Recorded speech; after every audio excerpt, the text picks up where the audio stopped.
Teólogos do Ministério Bereanos, paz de Cristo a todos os senhores.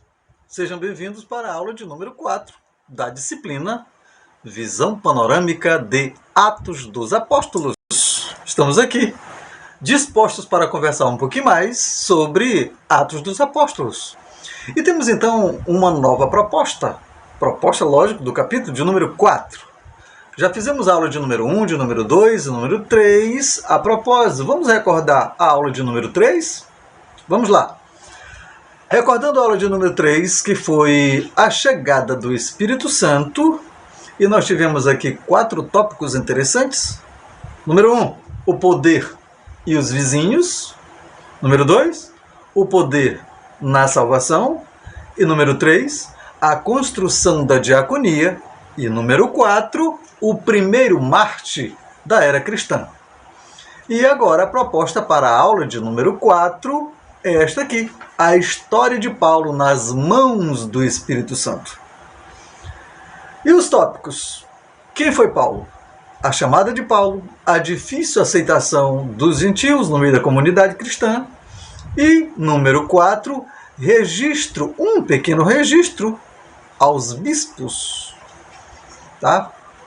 Essa é a proposta para esta aula. Então, sem mais delongas, vamos lá.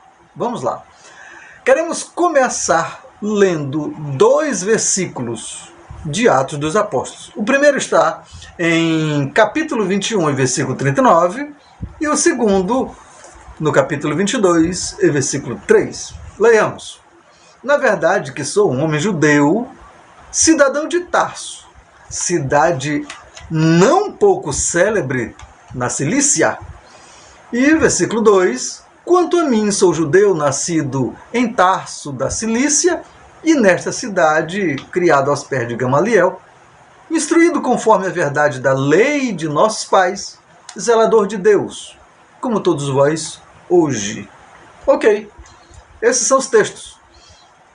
Então vamos ao parágrafo de número 1. Paulo. Quem foi Paulo? Nós temos um tanto quanto de escassez quanto ao material para dizermos, na verdade, quem foi Paulo. Quanto a seu pai, sua mãe, nome completo, não temos. Então, o que nós temos? Algumas poucas tradições e uns rabiscos cá e outro acolá. Então, dentro disto, vamos montar uma argumentação. Então, sentem-se às vossas cadeiras, relaxem e ouçam a história. Nós estamos em Atos dos Apóstolos, livro histórico. Vamos então imaginando a história, como aconteceu. Onde Paulo nasceu? Paulo nasceu na cidade de Tarso, na Cilícia. A Cilícia? Sim. Dentro de Israel? Não. Fora de Israel. No extremo sudoeste da Ásia Menor. Do outro lado do mar Mediterrâneo. Então, lá estava a Cilícia.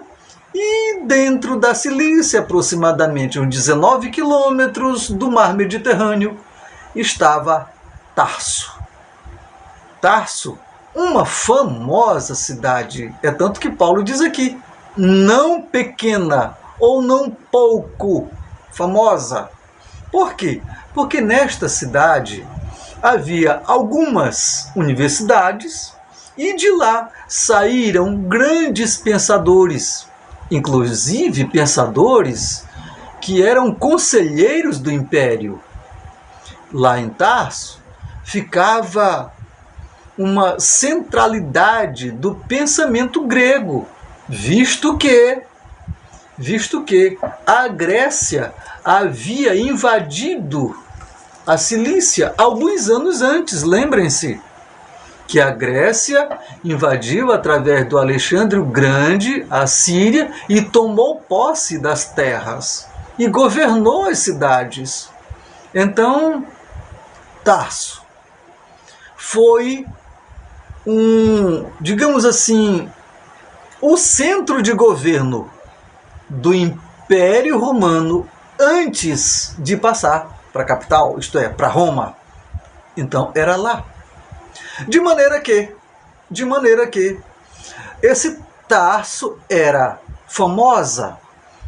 Conta-se que os reis de Roma,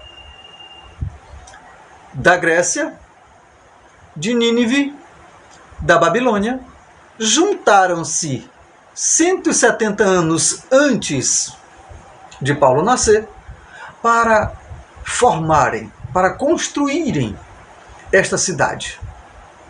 Há quem diga que por este período foram trazidos algumas levas de pessoas de vários lugarejos, inclusive uma grande comunidade da tal famosa Galileia, da extremidade da Galileia, no final da Galileia, junto ao mar, foi levado para Tarso. É possível que a essa caravana fazia parte o pai ou o avô do apóstolo. E para lá foram. De maneira que a cidade ficava entre ou no meio de um grande arco de montanha, chamado de Montanha do Tauro, formando um arco. Então, por trás, o arco da Montanha do Tauro e na frente o Mar Mediterrâneo. De maneira que Tarso ficava nesse meio. De um lado, de uma extremidade da montanha, ficava os grandes desfiladeiros, grandes penhascos, concluindo, fundindo-se ao Mar Mediterrâneo. Do outro lado, grandes e enormes picos formando grandes gargantas no seu interior. No inverno, esses grandes e altos picos ficavam branco das neves. Uma paisagem excelente na grande planície. Um lugar propício para se sentir saudade e para viver uma vida de descanso, uma vida de tranquilidade, como era tido. As pessoas que iam para lá iam à busca de uma tranquilidade. Pelo meio da Grande Tarso, partia o rio chamado Rio Cnido, um rio não tão largo, com as suas águas claras e rápidas. Dentro da cidade, por sobre o rio, cá e acolá, algumas pontes que os homens, que as mulheres, que os transeuntes passeavam por sobre. Então, conta-se que Tarso orgulhava-se da fabricação de canoas com os seus remos de prata. Há quem diga que o governo havia mandado fazer algumas chalupas para passeio de ouro batido, com as velas vermelhas, cor de púrpura. Os poetas dizem que os ventos encantavam-se e, cheirosa as suas velas, os ventos se apaixonavam. Choravam quando não encontravam nenhuma chalupa de vela acesa. De maneira que essa era Tarso. Quando chegava a primavera, no período das navegações, que as estradas estavam mais aquecidas, que a passagem pelo centro da grande coluna permitia os transeuntes passarem, as caravanas irem vindo, trazendo então as suas mercadorias, levando mercadorias, transeuntes levando e trazendo, pessoas levando para as praias, para o mar e trazendo os produtos do mar para o centro da terra, passando então por Tarso. Então, quem foi Paulo? Paulo foi esse garoto que nasceu nesta cidade. Nesta cidade? Nesta cidade? Uma fusão de civilizações? Sim. Então, cilicianos e hititas e gregos e assírios e persas e macedônicos povoavam esta cidade. Viviam nesta próspera cidade. Paulo era produto, querendo ou não, desta civilização. Imagine então um judeu, filho de judeu, não só judeu, mas um judeu piedoso, zeloso, um judeu que fazia tudo para guardar as minúcias das cláusulas da lei mosaica. Um judeu que tinha orgulho de caminhar na trilha do farisaísmo. Um judeu que estava na sinagoga todos os sábados. Pai de Paulo fazia absoluta questão de que Paulo vivesse longe dos pensamentos e da cultura grega, dessa fusão de pensamentos e de deuses. Então, Paulo, todos os sábados, para não dizer todos os dias, estava não somente na sinagoga, do lado da praça, mas estava também na escola, do lado da sinagoga.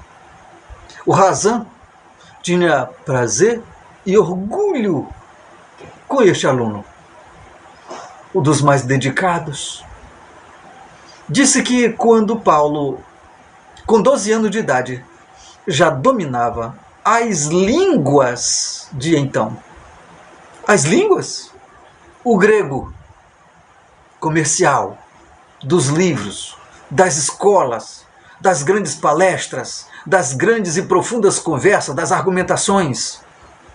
Já sabia o latim. Latim do Império Romano, dos soldados, das ordens e das leis romanas, da Pax Romana. Que mais? O hebraico? Sim. Das Sagradas Escrituras, do Santo Templo, da sinagoga, dos cultos e das adorações. Paulo sabia essas 3 línguas, além da aramaica. A aramaica, a língua de casa, da conversa de casa, da mesa, do sofá, das cadeiras e dos trabalhos. Então Paulo, aos 12 anos de idade, já sabia tudo isto de cor. Aos 13 anos, ele já sabia todas as histórias dos seus antepassados. O Razan olhava para ele como ele tendo uma mente fotográfica, que olhando para um livro já capturou todas as suas informações. Um homem com a mente altamente poderosa. Já sabia, aos 13 anos de idade, todas as histórias, todos os salmos, todas as poesias e todos os profetas. Alguém a quem iria dar orgulho, não só para a cidade de Tarso, mas iria dar orgulho para todo Israel, para a tribo de onde ele pertencia, tribo de Benjamim. Era um homem que iria dar orgulho, orgulho nacional. O homem que teria uma cadeira certa no Sinédrio.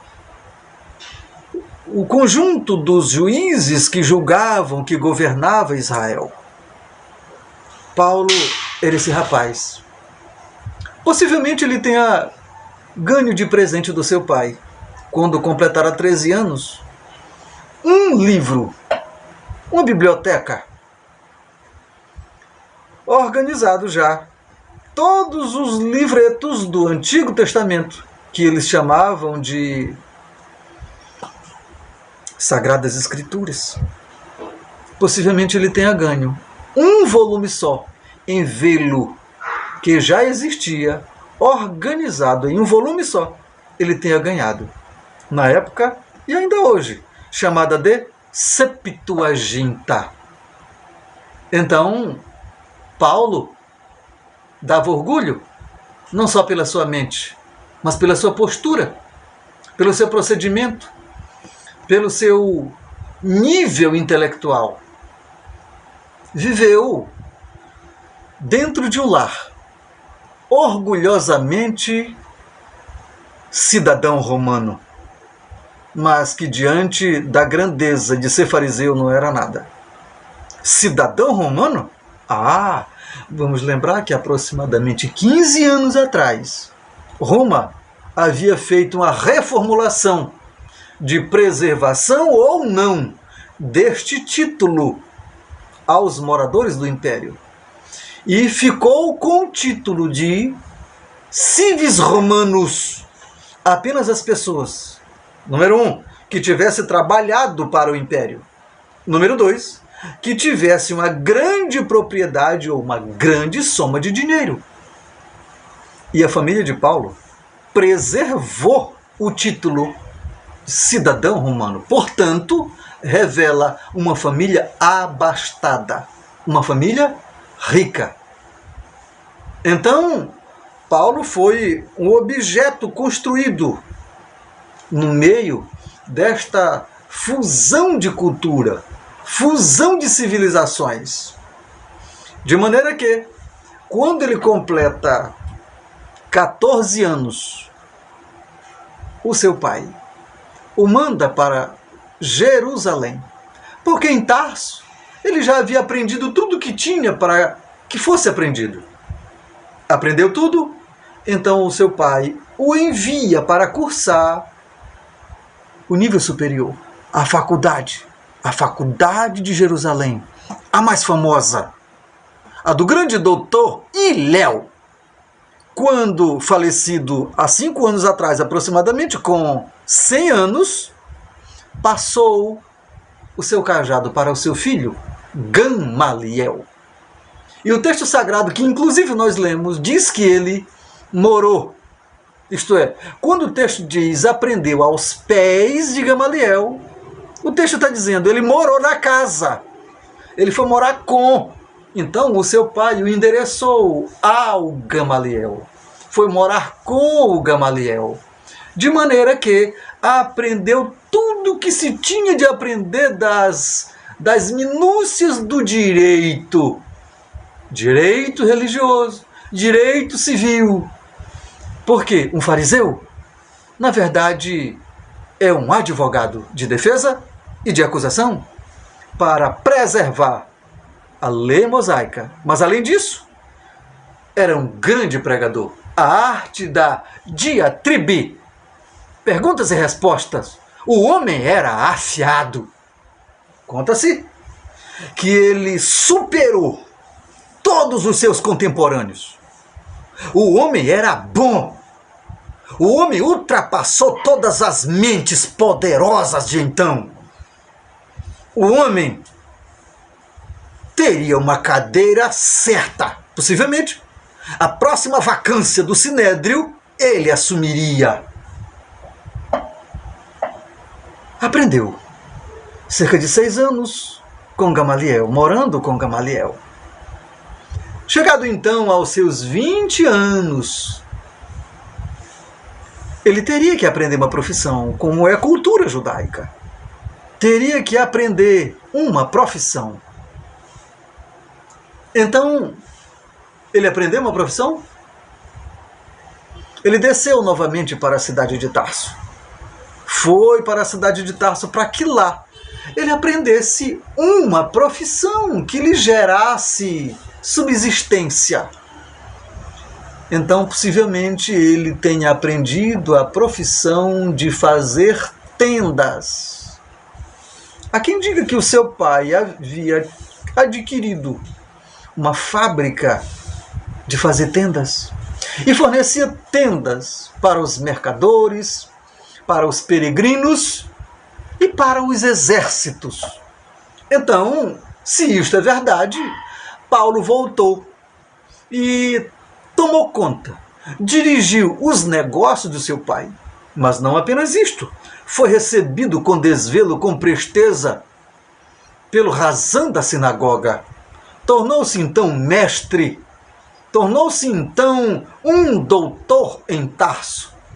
Organizava a congregação presidia a congregação, pregava na congregação.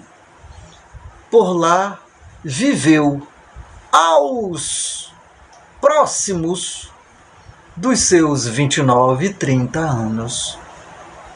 Dos seus 29 e 30 anos, a necessidade de voltar novamente para Jerusalém. E isto é o tópico do próximo slide. Aguarde aí. Veja aí. Paulo de volta em Jerusalém, o que ele encontra? Vejam os senhores, só uma lembrança aqui para os senhores, que quando Paulo estava em Jerusalém estudando aos pés de Gamaliel, Jesus estava na carpintaria do seu pai.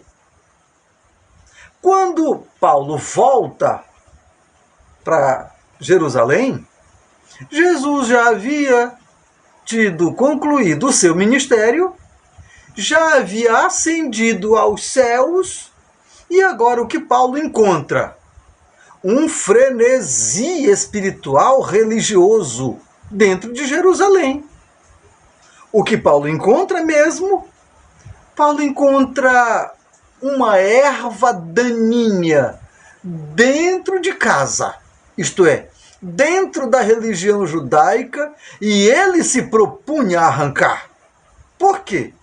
Na concepção dele, como na concepção de todo fariseu, zelador da lei mosaica, portanto zelador dos preceitos de Deus, não se podia admitir qualquer outro pensamento que não fosse advindo da cultura judaica, dos preceitos da lei judaica.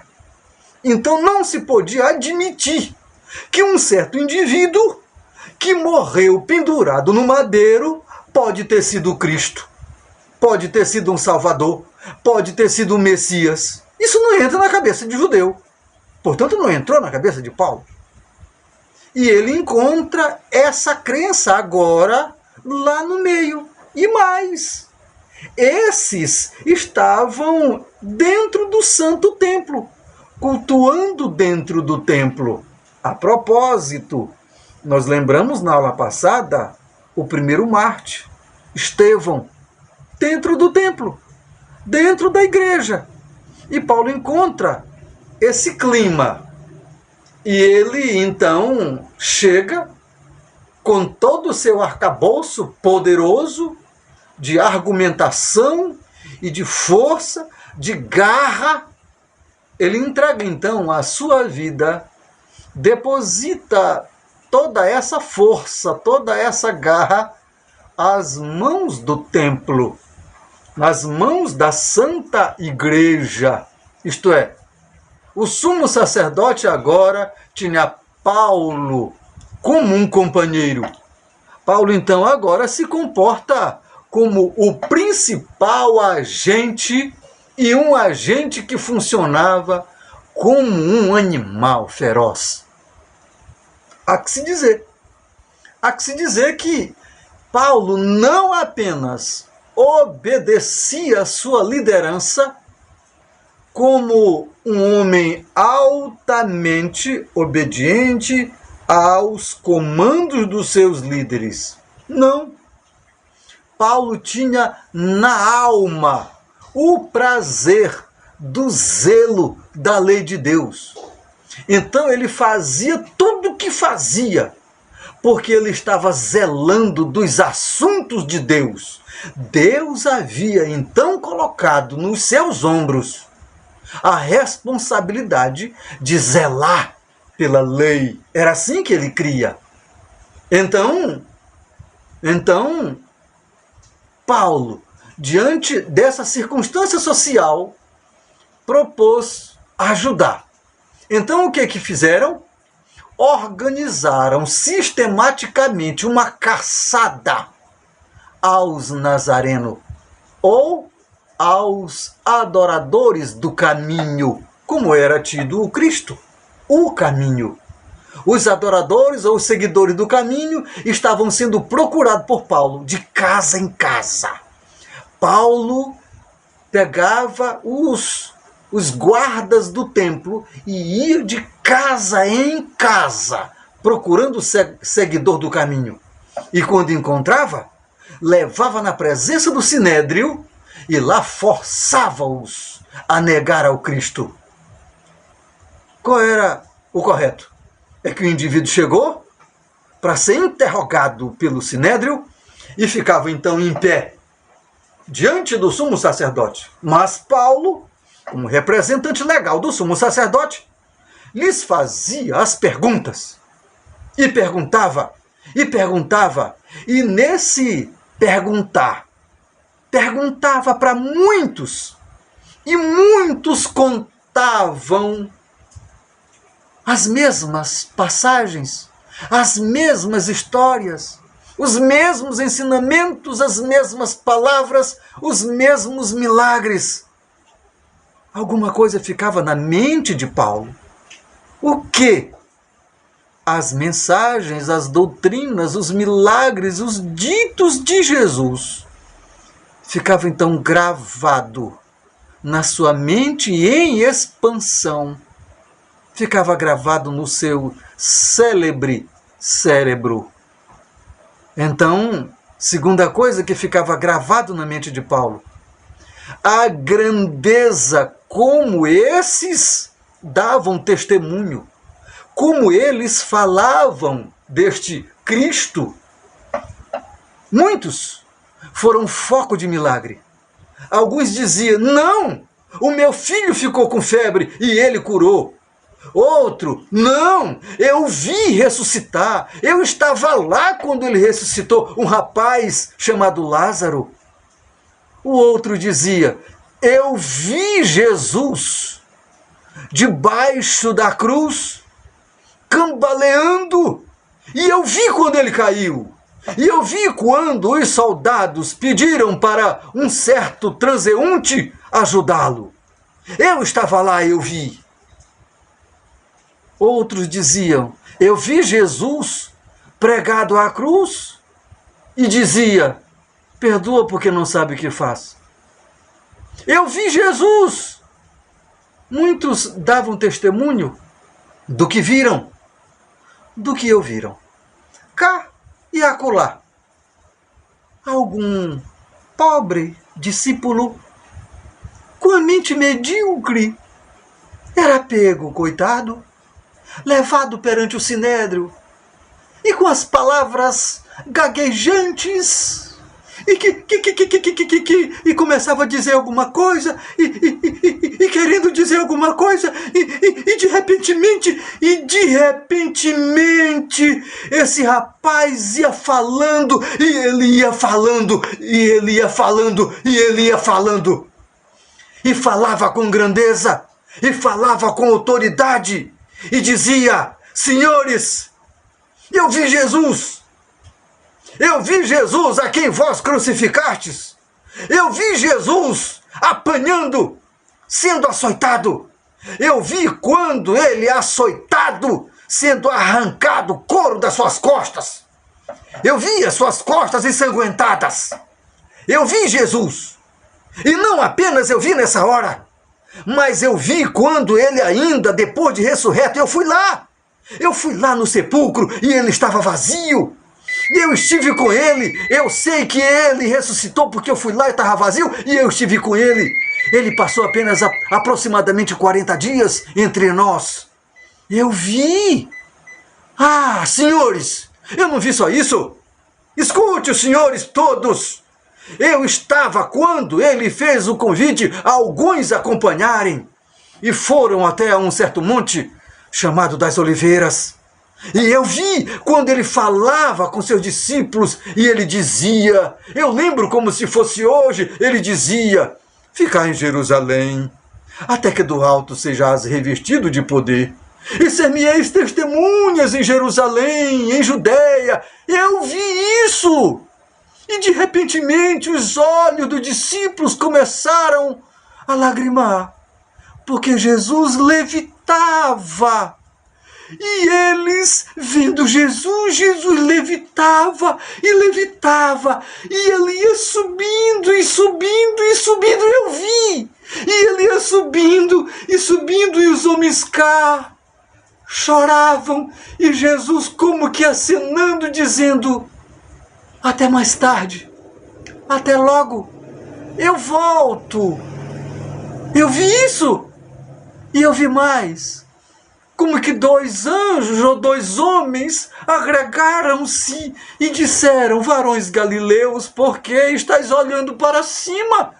Esse Jesus que vós viste subir, da mesma maneira que subiu, há de descer. Senhores, eu vi. Paulo então, em gritos e em berros: para, mentiroso, blasfemo! Da mesma entonação de voz, atrás dele, o burbúrio e os gritos eram tremendos dos sacerdotes. E o sumo sacerdote então berra dizendo: 40 chibatadas menos uma. Então, a esse pobre ele parava de dizer aquilo que havia ouvido e visto, e dizia: Deus, muito obrigado, enquanto as chibatadas rolavam no seu pobre corpo. Muito obrigado, Senhor, porque tu me achaste digno de sofrer por tua causa. Ah, isso era como um insulto a Paulo. Depois da 39 chibatada, empurrava esse mendigo de porta fora do templo, que ia cambaleando de porta fora, descendo as escadarias, rolando até a rua. Insultado, saía então cambaleante para a sua casa. Paulo, de muitos testemunhos, não esqueceu. Muito pelo contrário. É possível que esses testemunhos o perseguiram por longas noites, por muitos pensamentos. É possível que Paulo tenha pensado, rememorizado tudo que ouviu, como ouviu os testemunhos, as mesmas palavras. Será tudo isso verdade? Mas não. Eu sou fariseu, zeloso da lei de Deus, descendente de Abraão, filho de Abraão. Amanhã levantarei para uma outra caçada. Era assim. O comportamento de Paulo era assim. Senhores, passado o período chuvoso, passado o inverno, chegou aos ouvidos de Paulo a notícia de que Jerusalém estava reduzido quase que a nada de cristão. Os cristãos haviam saído de porta fora de Jerusalém e foram para outras comunidades. Mas a propósito, chegou aos ouvidos dele que nestas outras comunidades aonde eles iam, estavam falando as mesmas coisas. Estavam ensinando as mesmas doutrinas do caminho. Estavam ensinando as mesmas doutrinas do Jesus. Paulo não poderia suportar, ainda mais quando soube que as comunidades judaicas, que as sinagogas estavam tomadas desses meninos, desses seguidores. Paulo, então, sentindo o gosto de sangue na boca, cheirando a morte, vai até o sumo sacerdote pedir carta de recomendação para que ele tivesse autoridade de buscá-los presos, arrastados e trazê-los até a presença do sinédrio para que fossem julgados e certamente condenados. Então, próximo slide.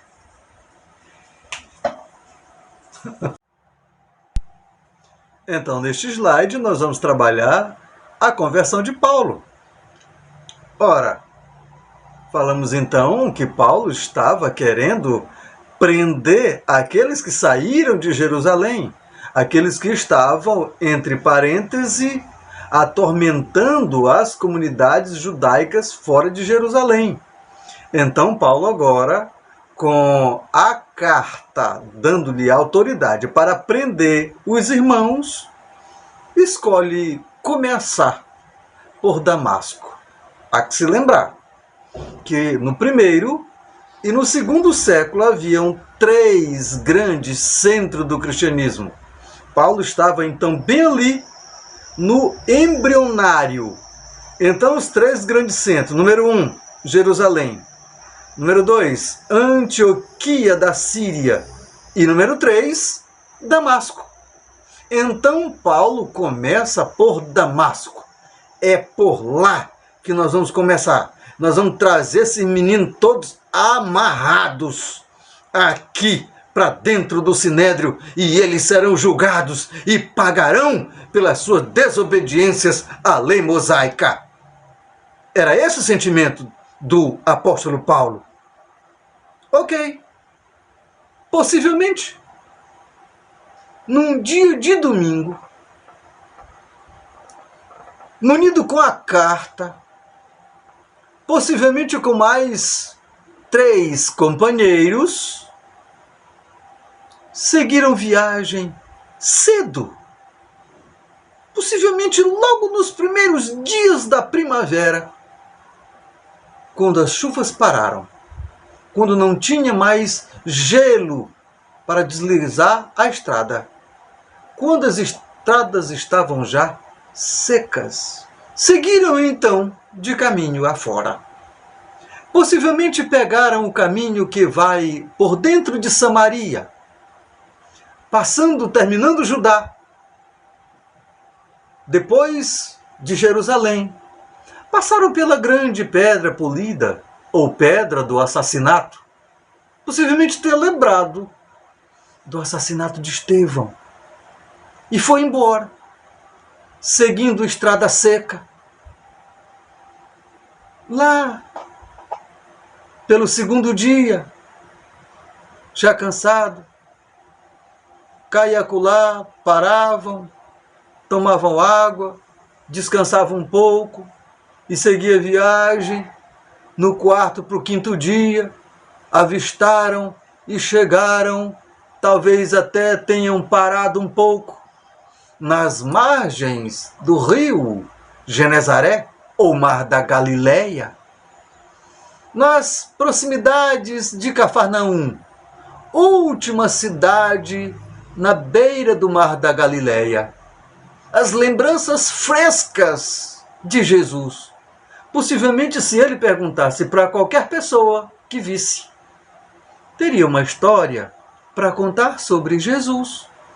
Possivelmente ali encontrasse muitas pessoas que olharam Jesus ressuscitado. Atravessaram o Rio Jordão na ponte romana, aquela ponte que haveria de ser destruída logo depois, na Guerra dos 6 Dias. Então, subiram as montanhas, acompanhando então a grande visão do Monte Hermon. Há que se dizer que o Monte Hermon, atrás dos outros grandes montes, coberto de flores brancas, seguiram viagem, subindo e subindo e subindo.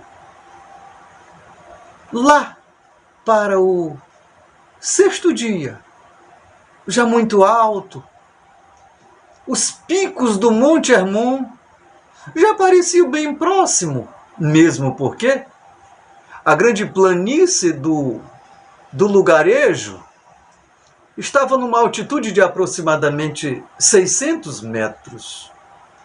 Então, a claridade do meio-dia ia aproximando-se, céu claro, céu azul, cá e acolá. Avistava uma manada, atrás da manada um menino pastoreando-a. Bodes pretos, ovelhas, alguns camelos pastando pelos pés dos montes. Um pouco mais adiante, possivelmente, avistava um homem aradando a sua seara. atrás da junta de boi, bem aqui, bem ali, um outro colhendo figos, talvez outros atrás das amendoeiras, atrás dos vinhedos, que estavam florindo, então estava cultivando. É possível que uns aqui e outros ali, pensasse Paulo, é cristão? É seguidor? Vou parar? Vou perguntar? Não vamos seguir. Avistando então o oásis, os grandes monumentos, talvez já as colunas de Damasco. De repentemente, uma grande luz, e o texto diz, grande luz, iluminou a todos. Não se sabe dizer se com esta luz apenas as montarias se assustaram, ou se houve também algum zunido, alguma zoada para que as montarias se assustassem. O certo é que caíram. Possivelmente os animais se assustaram, se espantaram e todos foram ao chão, caídos. E Paulo, espantado, olha para o centro da luz. Avista no centro da luz um homem de aproximadamente a sua idade. Sereno, ele diz em aramaico, Saulo, Saulo, por que tu me persegues? E Saulo, atônito, nervoso, com o coração trêmulo, pergunta, quem és tu, Senhor? Isto é, quem é você, Excelência? E a Excelência responde, eu sou Jesus, a quem tu persegues. Ah, meu Deus! Meu Deus! Talvez Paulo fizesse de tudo para que Jesus realmente tivesse morto. Forçava todos os seus neurônios para que não fosse Jesus, porque queria que Jesus estivesse morto e ele estivesse certo. Mas, quem és tu, Senhor? E eu sou Jesus, a quem tu persegue. Meu Deus! Desmorona todas as suas concepções, todas as suas verdades. O seu arcabouço de conhecimento cai tudo por terra. Tudo que aprendera, todas as concepções forjadas com os grandes mestres, com os grandes escribas, as interpretações que faziam da lei, tudo estava desmoronando, tudo estava se desfazendo. Não, Paulo não podia admitir que aqueles pobres peregrinos que estavam sendo açoitados, amarrados, acorrentados e arrastados em praça pública por ele, estivesse certo. Não é possível que esses periféricos estão certos e eu estou errado. Não é possível que a interpretação do Santo Templo esteja errado e esses meninos pobres estejam certos. Não é possível que Deus tenha saído do Santo Templo e tenha ido lá para a periferia, pensava Paulo. E isso tudo passou num instante na sua mente, e quando ele, cego, quem és tu, Senhor? Eu sou Jesus, a quem tu persegue. Reconhece um senhorio e um senhorio nobre, reconhece uma nobreza em Jesus, o Nazareno, o caminho, aquele a quem ele perseguia. Mas poderia ele contra-argumentar e dizer: não, Jesus, eu não estou perseguindo você. E Jesus bem que poderia dizer: está sim. Porque quem persegue aos meus seguidores, aos meus pequeninos, persegue a mim. Quem persegue a minha igreja, persegue a mim. Entenderam essa conversa? Entenderam essa mensagem? Quem persegue os meus, persegue a mim. E Paulo, então, no chão, ouvindo e tentando um diálogo. Que queres que eu faça, Senhor? Entenderam? Senhor, que queres que eu faça, Senhor? Ah, já é Senhor, é? Jesus já é então o teu Senhor, é? Que queres que eu faça, Senhor? Levanta-te, entra na cidade e lá te dirão o que fazer.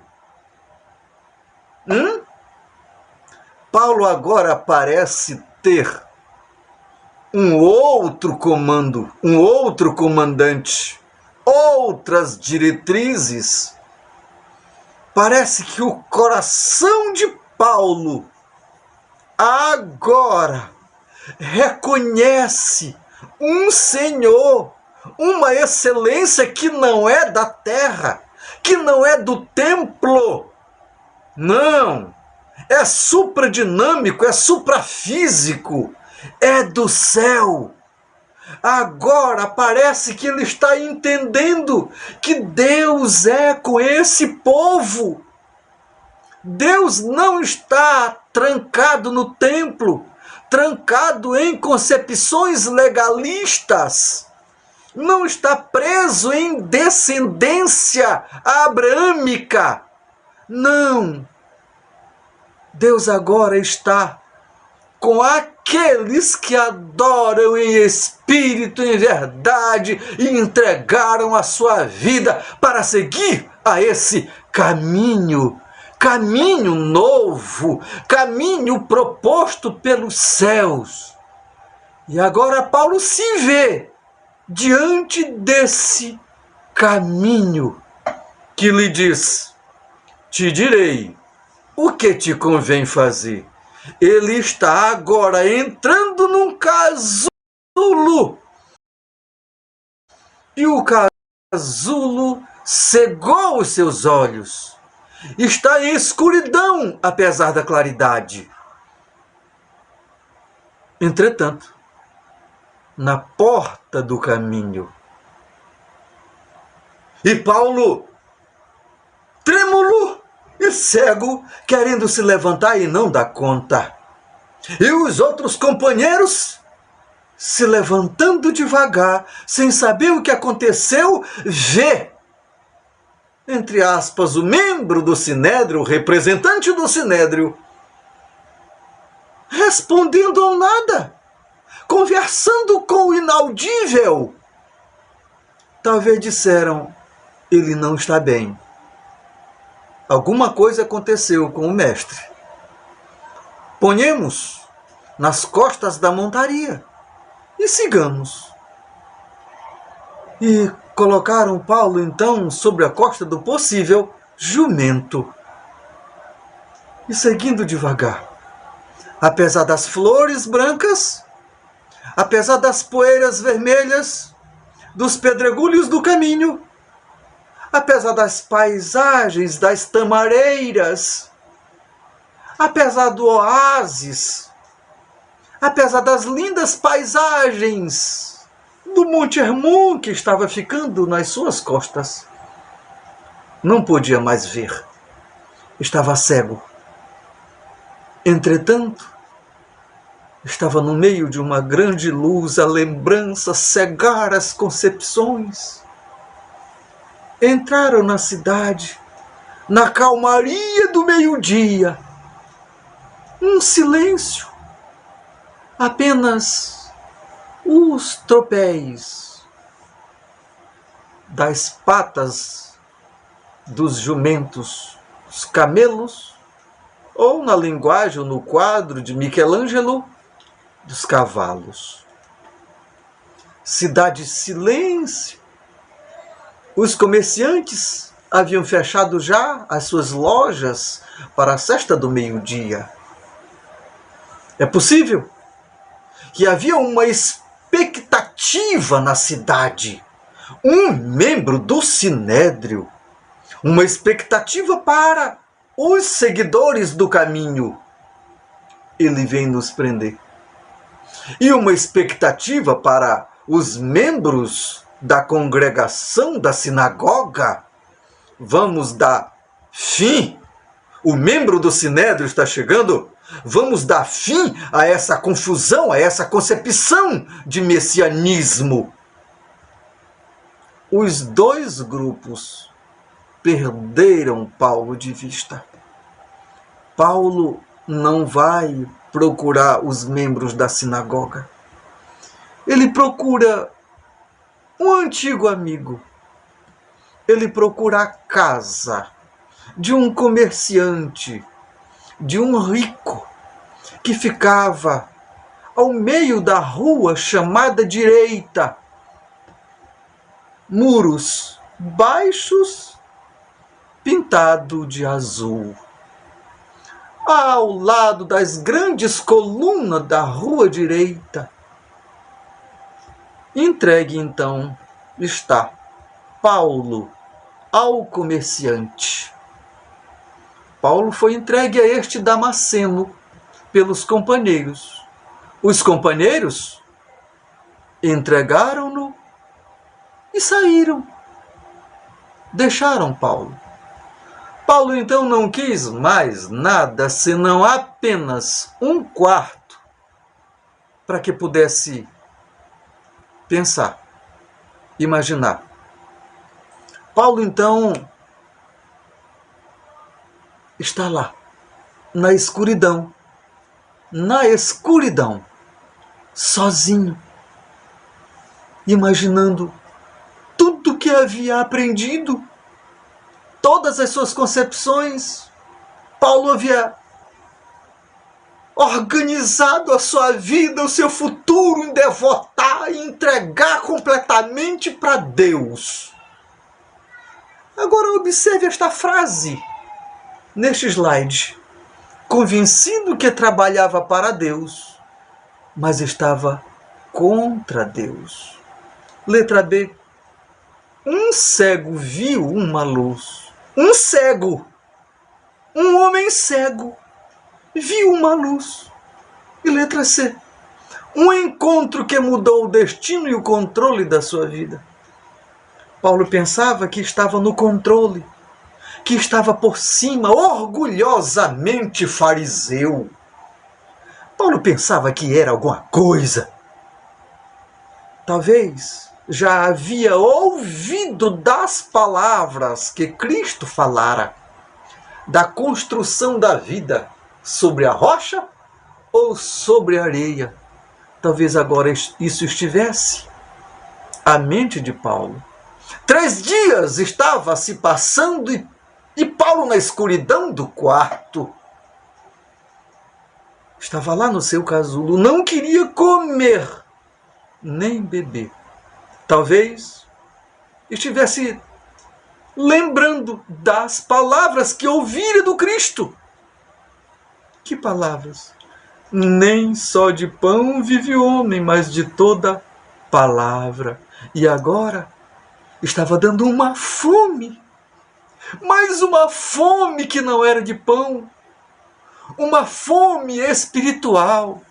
Talvez dentro de Paulo tivesse uma fome de querer saber mais. E querer saber mais. E querer saber mais das histórias, das palavras, das concepções do que o Cristo disse. porque agora, para ele, era o Cristo, era o Messias, era o Filho de Deus que veio ao mundo e ele estava cego. Ele estava esbofeteando na cara de Deus, cuspindo na cara de Deus, quando cuspia, quando esbofeteava os seus seguidores. Paulo foi pego. Paulo foi preso por Jesus, por esta grande luz. Paulo aí entrega a sua vida, o seu caminho a este novo Senhor, a esta excelência. E agora esta excelência mandará alguém dizer a Paulo o que lhe convém fazer. Mas é assunto para outro momento. Próximo slide, próximo ponto. A chamada de Paulo. Então vejam, senhores, quando Deus fala com Ananias para que ele vá a Damasco, à rua direita, e procure a casa do Senhor Judas para falar com o certo Saulo, é claro que isto teve reação. É claro que Ananias argumentou com Jesus, que negócio é esse, Jesus?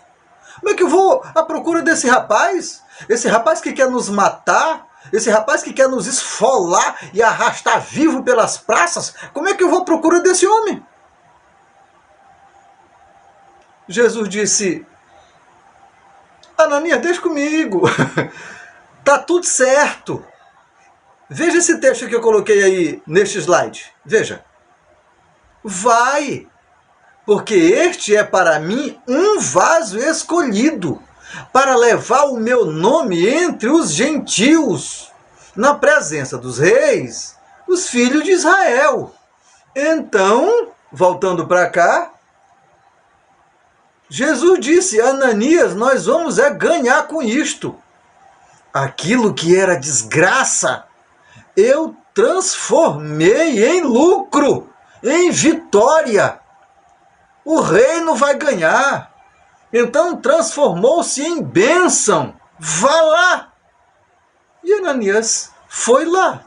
É claro que houve tantas perguntas, tantas indagações, e houveram tantas respostas, e tantas argumentações e tantas conversas, e eu imagino que a conversa durou muito tempo e foi muito frondosa. E Paulo perguntou, e Paulo perguntou, e Paulo queria saber, e Ananias respondeu, e Ananias disse, e Ananias comungou, compartilhou. Eu acredito assim. Então, a chamada do apóstolo Paulo, Jesus anunciou à igreja, anunciou a Ananias: ele vai ser nosso, vamos chamar esse homem, ele vai ajudar a obra. E assim foi. A chamada aconteceu. Mas cumpriu-se logo? Não. Veja, nós estamos bem por aqui, pelo versículo, ou pelo capítulo de número 9, de número 10, por aqui assim. Agora vejam lá esse texto deste próximo slide. Vejam. O cumprimento da promessa. Capítulo 13, versículo 1 a 3 de Atos, logicamente. E na igreja que estava em Antioquia havia alguns profetas e doutores, a saber, Barnabé, Simeão, chamado Níger, Lúcio, Cirene, ou melhor, Lúcio de Cirene, e Manaém, que fora criado com Herodes, o tetrarca, e Saulo. E servindo eles ao Senhor e jejuando, disse o Espírito Santo: apartai-me a Barnabé e a Saulo para a obra que eu os tenho chamado. Então, jejuando e orando, e pondo sobre eles as mãos, os despediram. Ok. Então passou-se quanto tempo entre a conversão e a chamada? E nesse período, Deus instruindo, ensinando a Paulo. E agora, no capítulo 13, consuma-se a chamada. Ele ouve a chamada da liderança da igreja através, logicamente, do Espírito Santo. Então, observe o próximo slide. Algumas pontuações. Vejam. Letra A. Apesar da ciência do seu chamado e tendo sido feito pelo próprio Jesus, Paulo estava servindo. O texto que nós lemos, servindo eles à igreja que estava em Antioquia. Fazendo o quê? Servindo. Mas ele não foi chamado por Jesus e está servindo a igreja? Sim. Aquele que é chamado para quê? Para servir. Ora, veja, letra B. Apesar de Paulo ser mestre, ele estava servindo. E mestre serve? Aqui serve. Na igreja do Senhor, serve. Aqui não é servido. Aqui ele serve. Aqui a concepção é outra. Não é igual lá em Jerusalém, no Santo Templo, em que os mestres eram servidos. Não, aqui não. Aqui mestre serve. Próxima letra, letra C. Apesar de Paulo ser mestre, ele estava orando e jejuando. E mestre ora? E mestre jejua? Sim, mestre ora e é desse jeito, aqui é assim. Então ele estava realmente com o novo Senhor, obedecendo este novo Senhor, esta excelência. Desde a queda do caminho, Paulo está servindo e obedecendo. Letra D. Quem separa para a obra é o Espírito Santo. Quem separa? Disse então o Espírito Santo: separai-me, Paulo e Barnabé. Então, quem disse? O Espírito Santo. Quem separa? O Espírito Santo. É. E quem envia? A igreja. Quem põe as mãos sobre? A igreja. Ok. Veja a próxima letra. Letra D. Quem separa para a obra? O Espírito Santo. E letra E.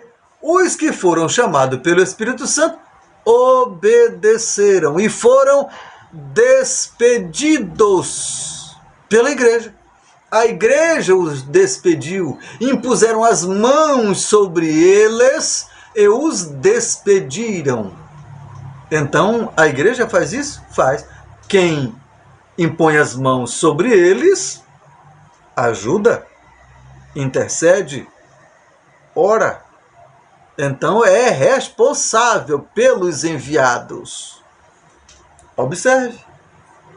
Paulo e Barnabé saíram agora de porta fora de Antioquia da Síria para dentro da Ásia Menor, para levar a mensagem de Jesus.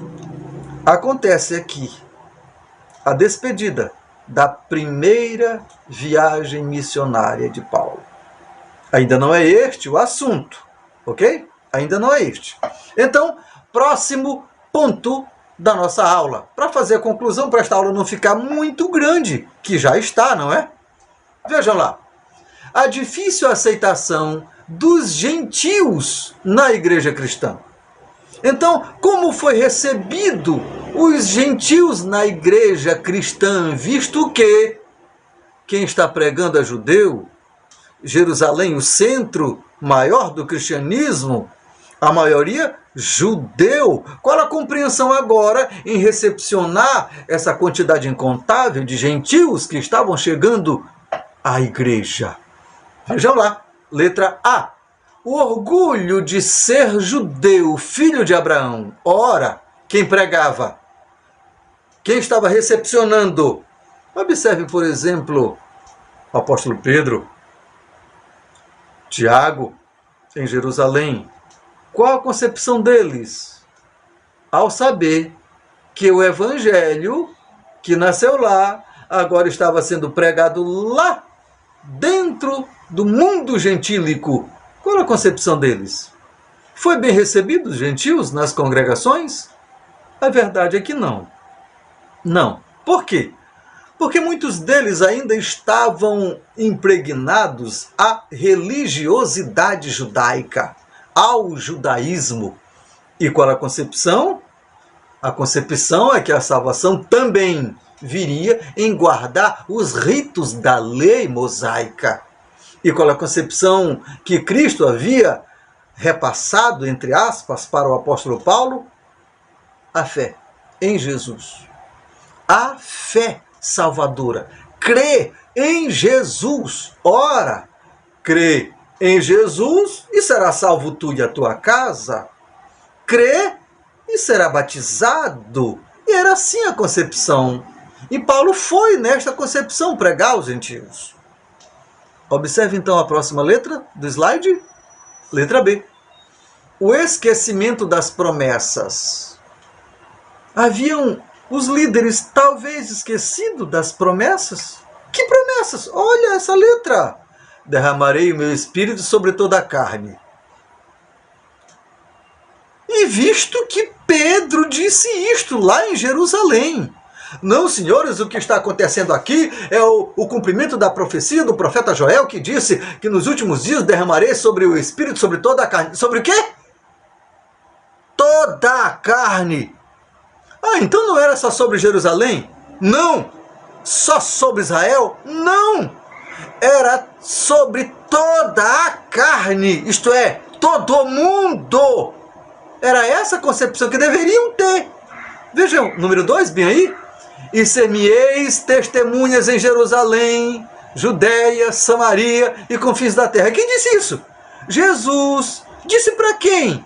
Para os discípulos. Quando? No momento da ascensão, as últimas palavras de Jesus a eles foram estas: senhores, fiquem em Jerusalém, até que do alto sejais revestido de poder, e ser-me-eis testemunha. Aonde? Aqui, ali e acolá, e até aos confins da terra. Eles esqueceram dos confins da terra? Que também era foco, era alvo de Deus, os confins da terra. Então o que eles deveriam fazer? Abrir o coração e aceitar os gentios. E não impor a eles regras judaicas. Por exemplo, a operação chamada circuncisão. Tudo bem, vamos aceitar vocês, mas vocês têm que aderir e têm que aceitar a circuncisão. Que conversa é essa? Aonde? Quando foi que Jesus falou de circuncisão? Que conversa é essa? Não, para com isso, acaba com esse negócio. Circuncisão aqui não. Então, o que aconteceu?